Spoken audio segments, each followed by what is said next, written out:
Ijaz youth Congress പ്രവർത്തകനാണ്. വെറും പ്രവർത്തകനല്ല, എറണാകുളം ജില്ലയിലെ യൂത്ത് കോൺഗ്രസിൻ്റെ സോഷ്യൽ മീഡിയ കോർഡിനേഷൻ്റെ ജില്ലാതല ചുമതല വഹിക്കുന്ന ഒരാൾ. ആ യൂത്തൻ 73 വയസ്സുള്ള ഒരാളെ, ഒരു സെക്യൂരിറ്റി ജീവനക്കാരനെ നെഞ്ചും കൂടി നോക്കി ഇടിക്കുന്നു.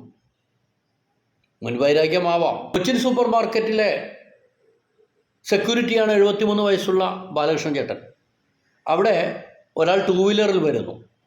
2 വീലറുകാരനോട് ബാലകൃഷ്ണൻ ചേട്ടൻ പറയുന്നു, കാർ പാർക്കിങ്ങിൽ 2 വീലർ വയ്ക്കാൻ പറ്റില്ല എന്ന്. കാരണം കാർ ഇടേണ്ടടുത്ത് 2 വീലർ വെച്ചാൽ പല ബുദ്ധിമുട്ടുകളുമുണ്ട്. 2 വീലർ വയ്ക്കാൻ വേറെ സ്ഥലമുണ്ട്. അയാൾ തർക്കിക്കുന്നു, ഞാനിപ്പോൾ തന്നെ പോകും, ഇവിടെ ഇത്തിരി നേരം വെച്ചാൽ എന്താ കുഴപ്പമെന്ന് തർക്കിക്കുമ്പോൾ മറ്റൊരാൾ, അതായത് യൂത്തൻ, ഓടി വന്ന് ഷർട്ടിന് കുത്തിപ്പിടിച്ച് ബാലകൃഷ്ണൻ ചേട്ടനെ ന്യായം പറഞ്ഞുകൊണ്ട് ഇടിക്കുകയാണ് മറ്റേയാൾക്ക് വേണ്ടി. തള്ളി താഴെ ഇടുന്നു, കണ്ണട പൊട്ടി പോകുന്നു, കണ്ണിനരികിൽ മുറിവേൽക്കുന്നു, നെഞ്ചിനും പരിക്കുണ്ട്.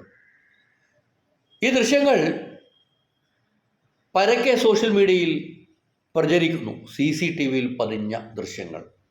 1 മാസത്തിന് ശേഷം പോലീസ് കേസെടുക്കുന്നു. ഇപ്പോൾ ഇജാസ് അറസ്റ്റിലാണ്. ഇവരൊക്കെയാണ് പൊതുപ്രവർത്തകൻ. ഇപ്പോഴത്തെ കാലത്തെ യൂത്ത് കോൺഗ്രസിൻ്റെ ഒക്കെ പ്രവർത്തകർ ഇത്തരം ആളുകളാണ്. അല്ലെങ്കിലും വൃദ്ധർക്ക് നേരെയുള്ള കടന്നാക്രമണങ്ങൾ, കിളവനെന്ന് വിളിച്ചുകൊണ്ടുള്ള പദപ്രയോഗങ്ങൾ, അവരെ തെറിവിളിക്കുന്ന രീതികൾ, ഇതൊക്കെ നിരന്തരം സംഭവിച്ചുകൊണ്ടിരിക്കുകയാണ്.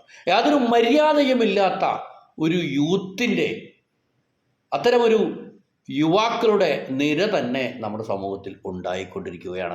ആരോടും ഉത്തരവാദിത്തമില്ലാത്ത ഇത്തരം ആളുകൾ പൊതുപ്രവർത്തകർ കൂടി ആയി മാറുമ്പോഴത്തെ അവസ്ഥ ഒന്ന് ആലോചിച്ച് നോക്കുക.